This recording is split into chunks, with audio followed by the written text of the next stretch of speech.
507 Dead Pierre et le serveur du bar croisèrent les yeux de Lumian et des autres, leur regard injecté de sang passant du vide à la pure terreur. Brusquement, le visage de Pierre se tordit et il hurla d'hystérie. « Aucun de vous ne peut partir. Une fois que les étrangers auront vent de ça, nous serons tous foutus. » Il a rapidement manœuvré à travers la fenêtre ouverte de la locomotive à vapeur, tentant de grimper dedans et de faire sortir de force Lumian et les autres.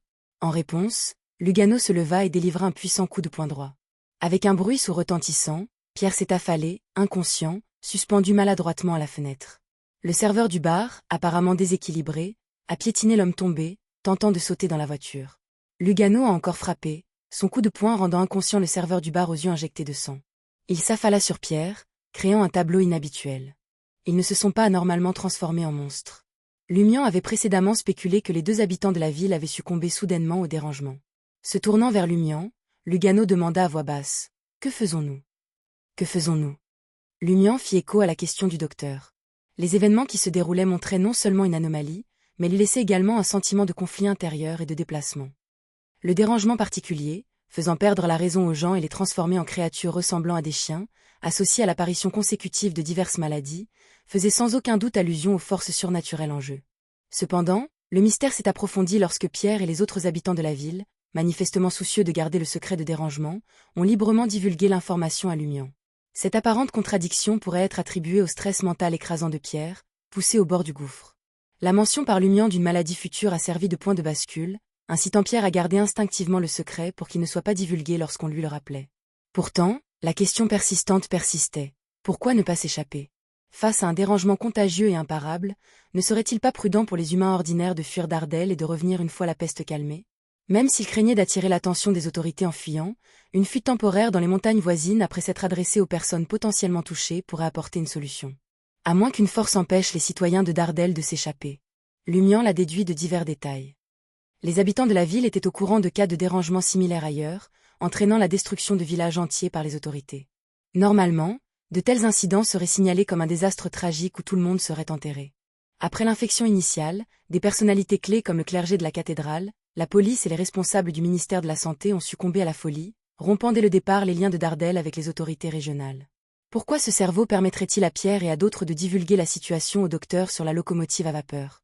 Lumian, pensant du point de vue du cerveau, considérait qu'il était illogique de choisir une plaque tournante du transport régulièrement fréquenté par des locomotives à vapeur.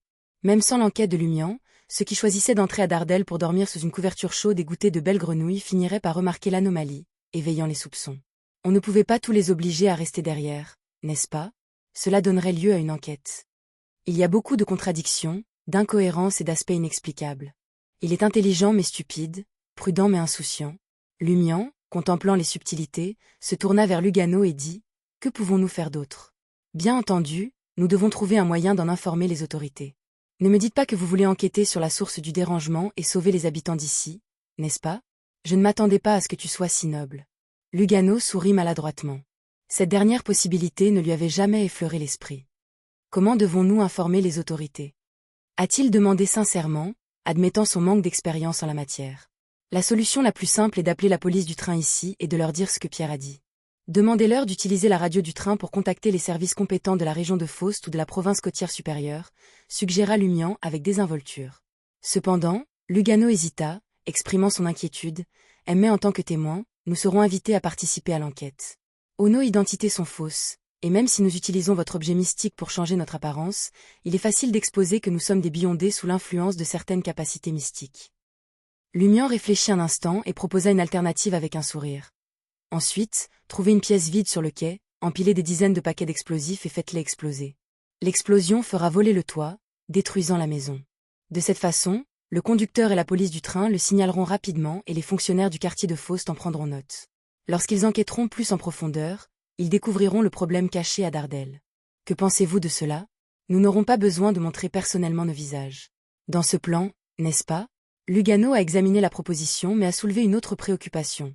Lorsque les autorités enquêteront plus en profondeur, elles découvriront que nous avons interagi avec les résidents de Dardel. Elles craindront que nous risquions également de contracter le dérangement. Le moment venu, nous ne pourrons pas passer l'examen minutieux. Lumian ressentit un pincement au cœur en se rappelant comment lui et sa sœur avaient été piégés à Cordu après l'anomalie. Tout ce qu'il faisait avait ses inconvénients. Il rit et dit : « Alors enquêtez personnellement sur la source du dérangement et faites-le exploser en morceaux. » Cela résoudra complètement le problème sans attirer l'attention des fonctionnaires. Ludwig, qui avait consommé d'innombrables dîners, avala la tarte aux pommes de terre frites dans sa bouche et dit calmement. Après avoir informé les autorités du dérangement, pourquoi rester ici et attendre qu'elles enquêtent?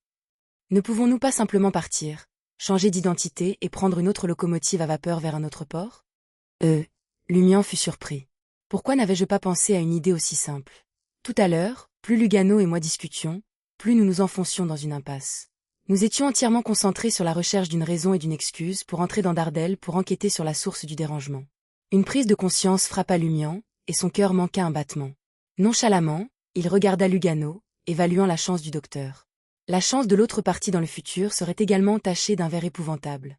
Avec un sourire, Lumian dit à Lugano, « Tu as aussi la possibilité de contracter le dérangement. » Lugano a été interloqué un instant avant de demander avec un visage pâle. « Vraiment ? » Pensez à cela comme à une blague, Lumian tourna la tête, apparemment détendu, et dit à Ludwig. Vous voyez, il y a de nombreux avantages à étudier davantage. Dans le passé, vous n'auriez pas pensé à une telle solution et ne saviez rien d'autre que manger. Ignorant le chasseur, Ludwig fourra un morceau de mouton dans sa bouche. Lumian l'interrompit. Pas de précipitation. Il y a juste un risque de contracter la maladie.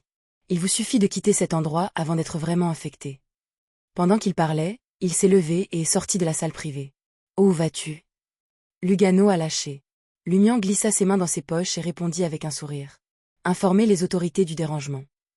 Lugano était momentanément à court de mots et d'expressions. Tout ce qu'il pouvait faire était de regarder avec un air hébété Lumian sortir de la salle privée. Atteignant les toilettes du train, Lumian verrouilla la porte et activa la marque noire représentant Spirit World Traversal. Sa silhouette a rapidement disparu pour réapparaître dans l'appartement 702 au 9 rue aux Rosées, quartier de la cathédrale commémorative à Trèves. Ni Franca ni Jenna ne dormaient à cette heure. L'un était plongé dans un roman, tandis que l'autre réfléchissait aux connaissances à transmettre à Rabbi Chazel. « Pourquoi es-tu de retour ?» Franca sursauta de peur. Elle avait l'illusion qu'elle venait de le déposer à l'école le matin et qu'elle le trouvait à la maison, les jambes levées, en train de manger des collations et de regarder la télévision l'après-midi. Lumian jeta un coup d'œil à Franca et sourit. « Nous avons rencontré un incident billondé et souhaitons informer les autorités via vos canaux pour qu'elles le résolvent. » Franca s'est exclamée avec surprise et amusement. Vous avez rencontré un autre incident de billondé? Quel détecteur de catastrophes mystiques! Jenna regarda Lumian et sentit soudain que c'était une bonne chose pour lui de quitter Trèves. Je ne voulais pas non plus. Lumian écarta sincèrement les mains. Franca a expiré et a dit. Où est-il? Quel genre d'incident? À Dardel, dans la région de Faust, dans la province côtière supérieure. Lumian a brièvement raconté la situation.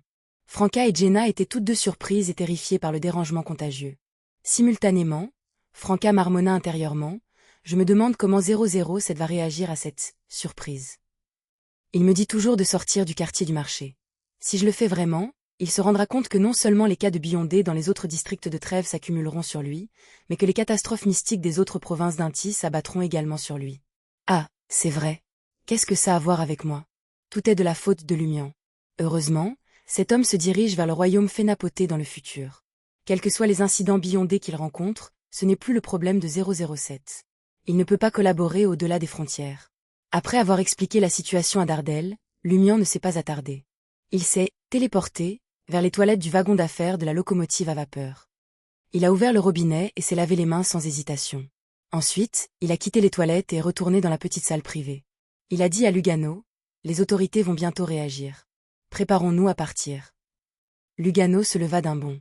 À ce moment-là, Pierre, inconscient, reprit lentement conscience, secouant le serveur du bar et atterrissant sur la plateforme. Lumian le regarda et sourit. « Nous allons rester et enquêter sur la source du dérangement. Pouvez-vous me dire qui était le patient zéro? » Qui était-ce? Pierre n'a pas perdu la tête et a attaqué Lumian et les autres comme avant. Au lieu de cela, il tomba dans une profonde réflexion.